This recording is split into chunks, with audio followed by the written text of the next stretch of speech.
Hi everyone! Welcome back to Bonna's Kitchen. Today, I'm going to share to you how to make my favorite blueberry cheesecake. Let's get baking!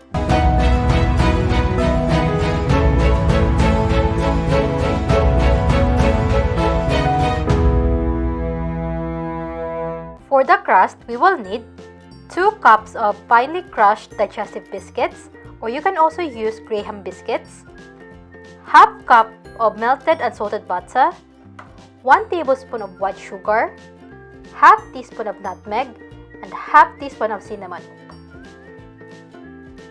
For the cheesecake filling, we will need 900 grams of cream cheese at room temperature, 5 medium eggs, 1/3 cup of double cream, 3 tablespoons of plain flour, 1 cup of white sugar, 1 teaspoon of lemon zest, and 1 teaspoon of vanilla extract. For the blueberry topping, we will need 1 cup of blueberries, 1/4 cup of white sugar, 1/2 cup of water, 1 tablespoon of cornflour diluted in 1 tablespoon of water, 1 teaspoon of vanilla extract, and 1 teaspoon of lemon juice. You can also check the full list of ingredients in the description below. In a bowl, add the finely crushed digestive biscuits. Don't forget to like my video.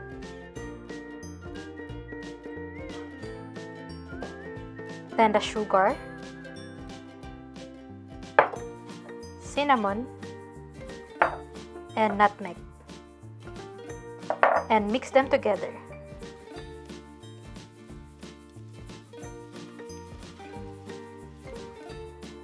And then add the melted butter and continue mixing until they are well incorporated.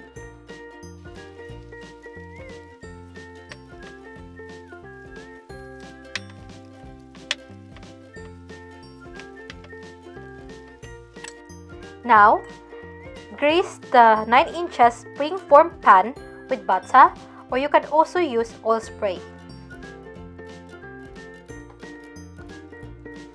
By doing this, it will be easier for us to take off the cheesecake later. Pour the digestive mixture and press it evenly into the bottom of the pan.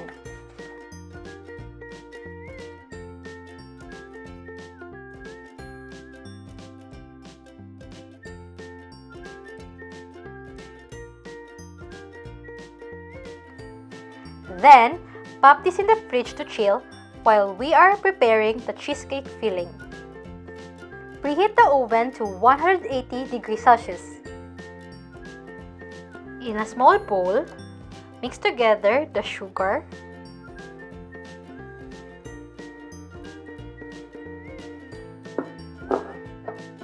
lemon zest, and the flour.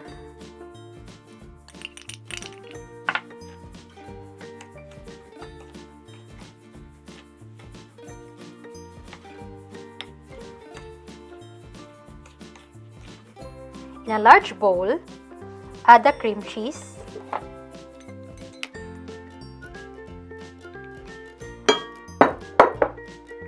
vanilla, and then the lemon zest mixture.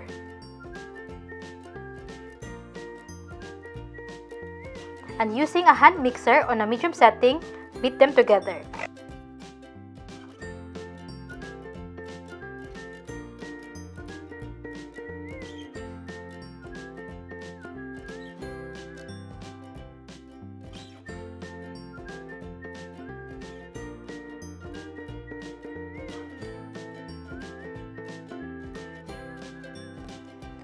Then, add the eggs one at a time and continue beating.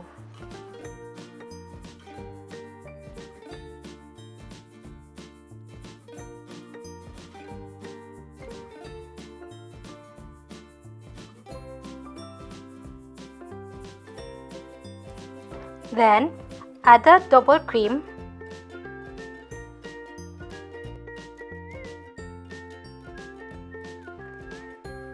pour the cheesecake filling into our prepared crust.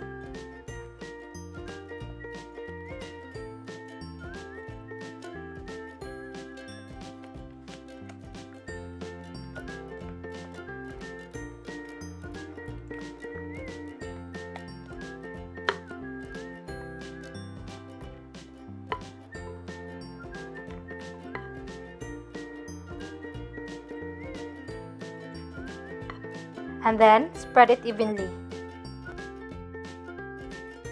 Now, wrap the bottom of the springform pan with aluminum foil.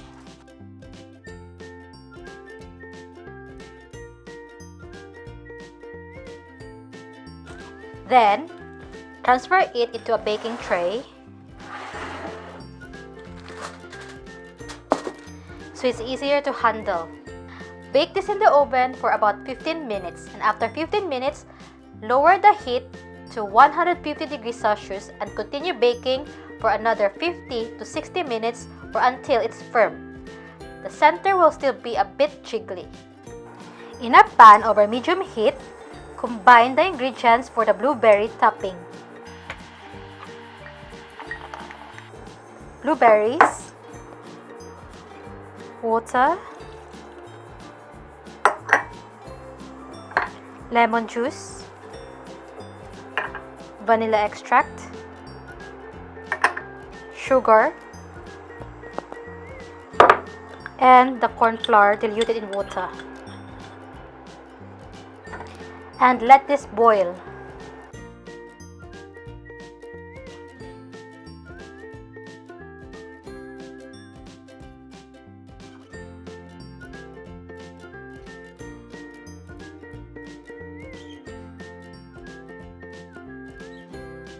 Once it's boiling, reduce the temperature to low heat and simmer until it becomes thick.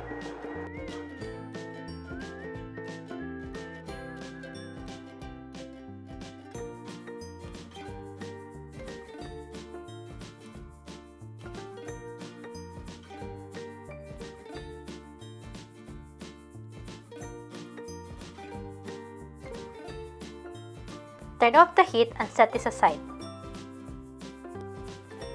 After baking, put it in a wire rack to cool to room temperature. And once it's already at room temperature, chill it in the fridge for a few hours before serving. Now, we're gonna put toppings on our cheesecake that has been chilled in the fridge for a few hours.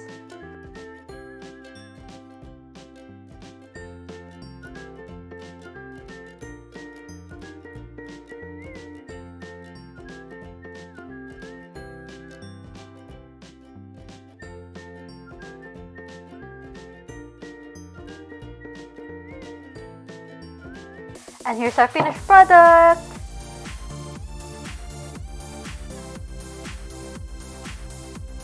This cheesecake is so creamy and delicious.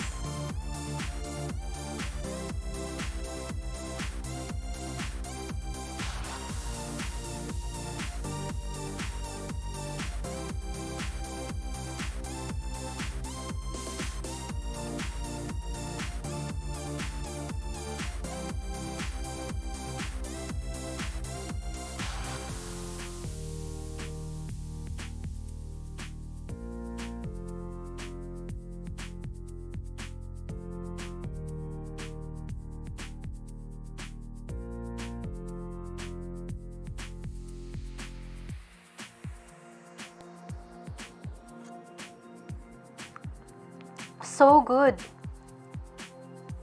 Thank you for watching and see you in the next video. Bye!